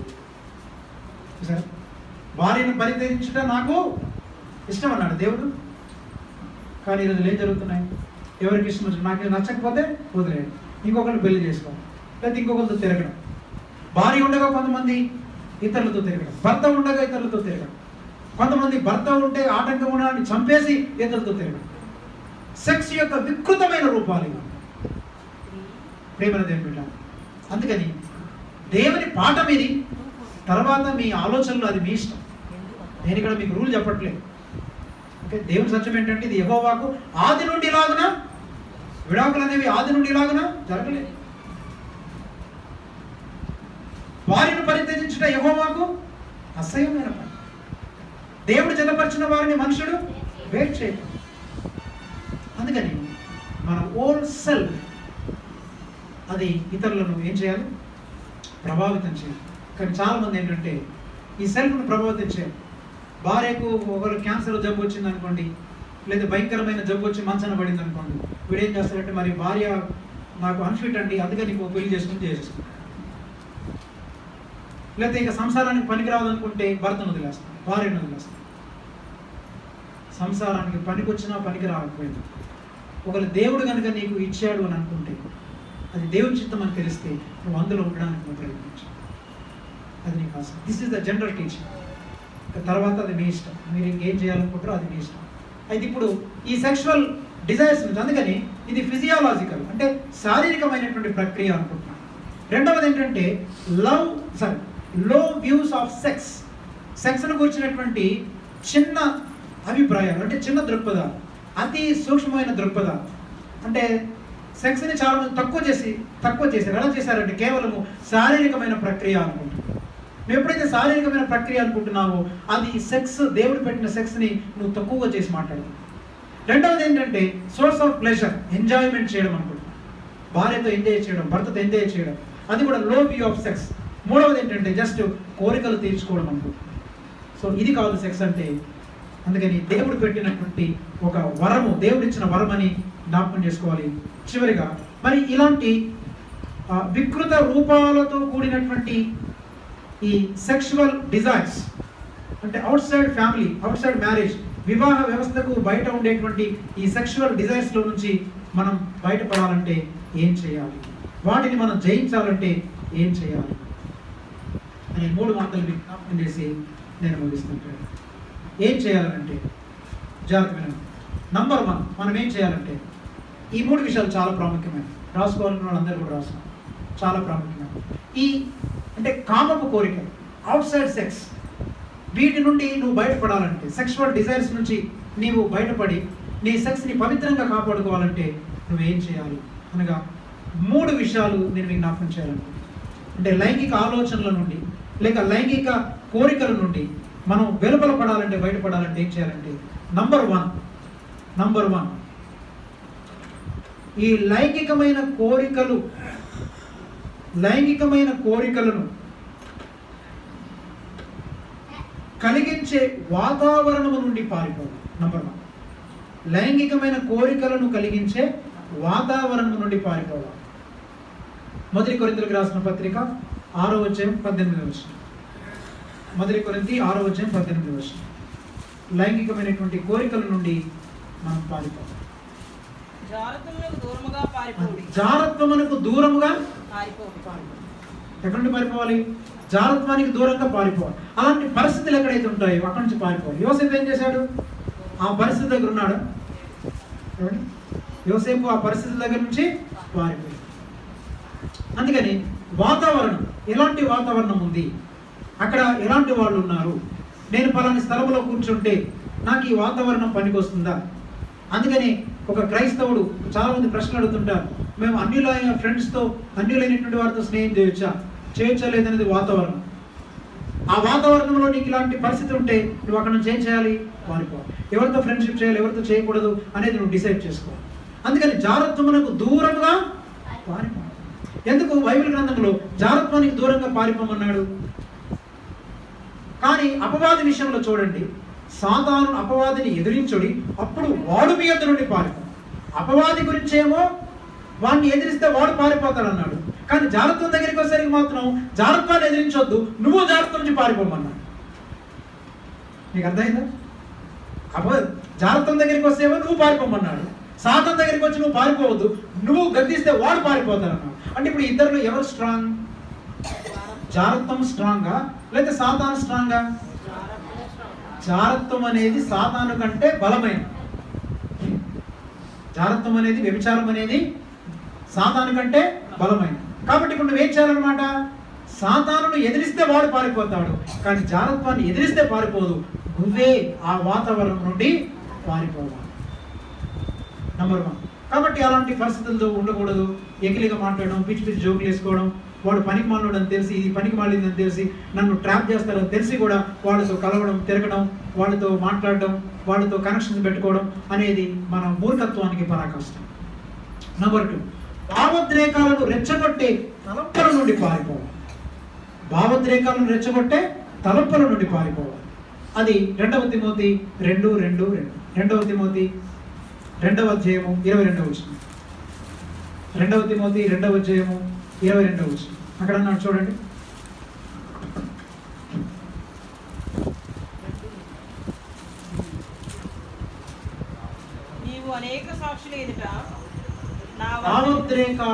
భావోద్రేకాలను రెచ్చగొట్టే తలంపులు, భావోద్రేకాలను రెచ్చగొట్టే తలంపుల నుండి పారిపోవాలి.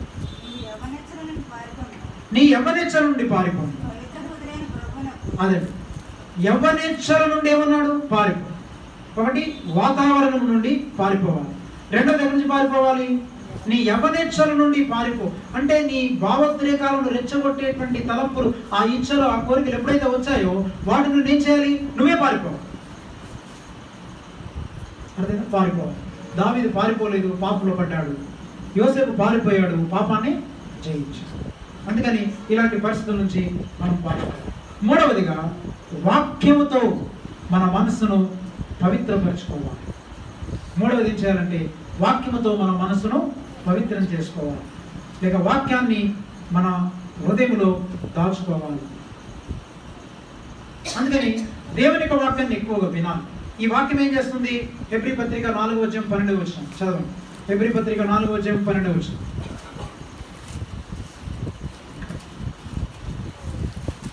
హెబ్రీ పత్రిక 4వ అధ్యాయం 12వ వచనం.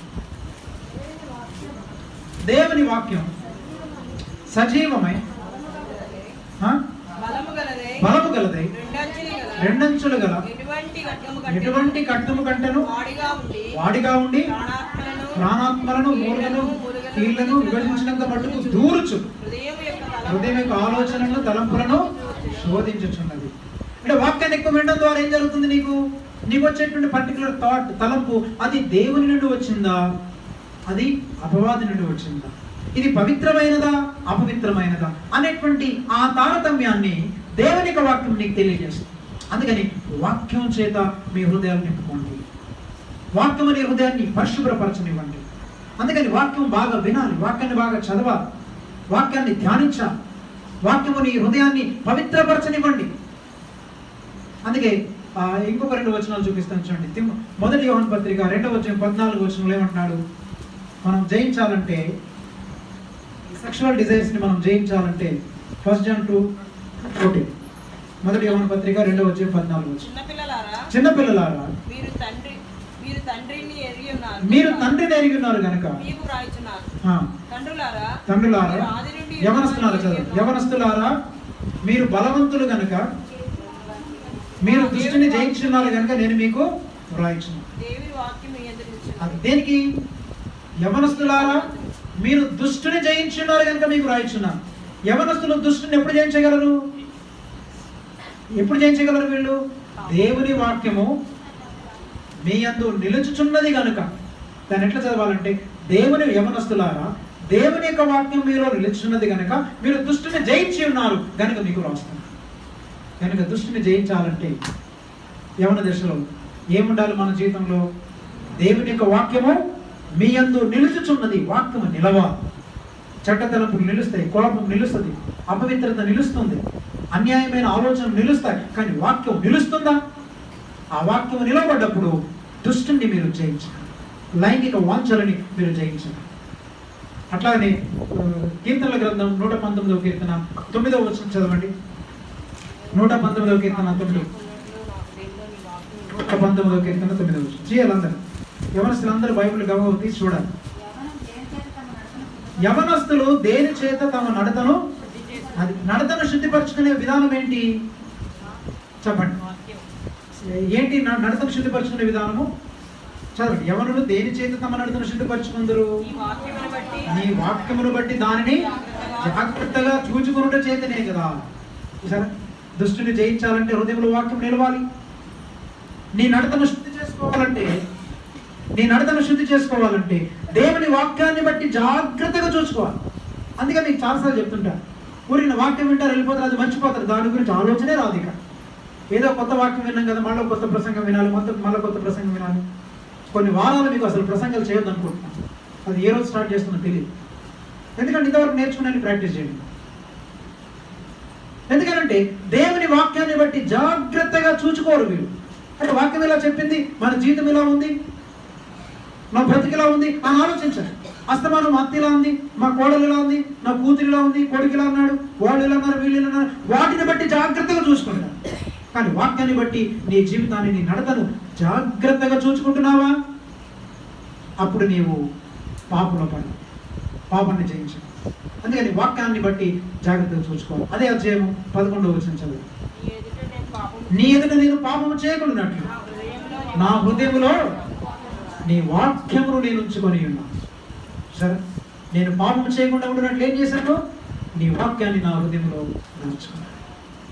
అందుకని ప్రేమించుకునే స్నేహితులారా, దేవుని యొక్క వాక్యము హృదయంలో ఉన్నప్పుడు మన నడత శుద్ధీకరించబడుతుంది. మనం దుష్టుని జయించగలము. దేవుని ఎదుట పాపము చేయకుండా ఉండగలము. ఇలాంటి వాక్యము నీ హృదయాన్ని, నీ మనసుని శుభ్రం చేయడానికి అనుమతిస్తున్నావా? లేకపోతే ఆ వాక్యం వచ్చినప్పుడు నాకెందుకులని అడ్డుకుంటున్నావా? దేవుని వాక్యాన్ని అడ్డుకున్నంత కాలము, దేవుని వాక్యాన్ని నీవు అనుమతించినంత కాలము నీ హృదయంలో పరివర్తన రాదు, మార్పు రాదు. నీ లైంగిక వాంఛలు, కోరికలు నిన్ను చంపేస్తాయి, నేను అపవిత్రపరుస్తుంటాను. అందుకని ఇలాంటి ఈ సెక్స్ గురించినటువంటి ఈ అవగాహన కలిగి కాబట్టి with in the marriage sex is pure and sex is a blessing and sex is a Holi thing. Pure అని ముందే చెప్పారు. It is perfect with in the married life. The sex outside the married life is a sin and it is dangerous. It will reap so many consequences. వివాహమునకు వెలుపల ఉన్న sex అపవిత్రమైనది, అది అపాయకరమైనది, అది పాపము, అది అనేకమైన చెడు పర్యవసానాలను తీసుకొస్తుంది. అందుకని యవన బిడ్డలారా, మీ యవన జీవితాన్ని పవిత్రంగా కాపాడుకోండి. పెద్దలారా, మనకు శోధన చచ్చేంత వరకు. పెద్దలైపోయాం కదా, పెళ్ళిళ్ళు అయిపోయిన అనుకోవడానికి వెళ్ళే కాబట్టి మొన్న పేపర్లో చూశాను, 90 ఏళ్ళ వయసు ఉన్నటువంటి ఆయనకి నాకు పెళ్లి చేసుకోవాలని కోరిక కలిగిందట. పేపర్ రాశారు, I want to get married. ఒక అమ్మాయిని చూడండి అని అంటున్నాడు. అంటే ఏంటి, 90 ఏళ్ళ వయసు ఉన్నప్పటికీ జనరల్గా స్త్రీల కంటే పురుషులకు సెక్షువల్ కోరికలు ఎక్కువ. అది గుర్తుపెట్టు, స్త్రీలకు తక్కువ, పురుషులకు ఎక్కువ. అందుకని 90 ఏళ్ళ ముసలాయన ఒకసారి జోషి గారు రేడియోలో మాట్లాడుతూ చెప్తున్నప్పుడు నేను విన్నాను. ఆయనకి ఒక సలహా అడిగిన ఒక వ్యక్తి ఫోన్ చేసి మాట్లాడారు, అయ్యా మా వయసు 75 సంవత్సరాలు, నాకు కామపు కోరికలు చావట్లేదయ్యా, దాన్ని ఏం చేయమంటారు అని అడిగారు. చావు, చెట్టు తెచ్చిన పులుపు చావదు అన్నట్టు. అందుకని నాకు పెళ్ళి అయిపోయింది, పిల్ల కూడా నా దేవుళ్ళ పెళ్ళిళ్ళు అయిపోయినాయి కదా, మనవలు ఏమి అనుకోకండి. ఏ మూమెంట్లోనైనా సాతాను నిన్ను పడగొట్టడానికి కూడా ప్రయత్నం చేస్తాడు. అందుకని భార్య భర్తల మధ్య ఉండేటువంటి బాడీ టచ్ కాదు, స్పిరిట్లో టచ్ అవ్వాలి. ఎక్కడ టచ్ అవ్వాలి? స్పిరిట్లో టచ్ అవ్వాలి. ఆ స్పిరిట్లో టచ్ అయిన వాళ్ళ కుటుంబాలు సంతోషదాయకంగా ఉంటాయి. గొడవలు వస్తాయి, రావని కాదు. అనుకున్నారు కానీ అవి తాత్కాలికంగా అలా గాలివానలాగా వచ్చి వెంటనే పోతాయి, అలా వచ్చి ఇలా వెళ్ళిపోతాయి, వస్తుంటాయి, అలా వస్తుంటాయి అప్పుడప్పుడు, కానీ అవి ఇమీడియట్గా వెళ్ళిపోతుంటాయి. But you will enjoy your family life. మీ కుటుంబ జీవితాలని మీరు ఎంజాయ్ చేయాలనుకుంటే మీ సెక్షువల్ లైఫ్ ప్యూర్గా ఉండాలి, విత్ ఇన్ ద బౌండరీస్లో ఉండాలి. అర్థం చేసుకొని బాడీ టచ్ కాదు, స్పిరిట్ని టచ్ కలిగి ఉండండి. అప్పుడు ఇంటిమసీ పెరుగుతుంది. అందుకని మన సెక్స్ ఎక్కడ ఉందంటే దేవుని యొక్క ఇమేజ్లో ఉంది. ఈ సెక్స్ ఎక్కడి నుంచి వచ్చింది? దేవుని యొక్క ఇమేజ్కి రిలేట్ అయ్యింది, మనకి కనెక్ట్ అయి ఉంది. అందుకని ఇది పవిత్రమైనదిగా ఎంచి ఆ విధంగా మనం ముందుకు సాగలిగినప్పుడు దేవుని యొక్క నిజమైన ఆశీర్వాదం పొందవచ్చు. మరి అలాంటి కృప ఆశీర్వాదాలు పరిశుద్ధాత్మ దేవుడు ఈ మధ్యాహ్న కాల సమయంలో మనకు దండిగా ఇచ్చినందుకు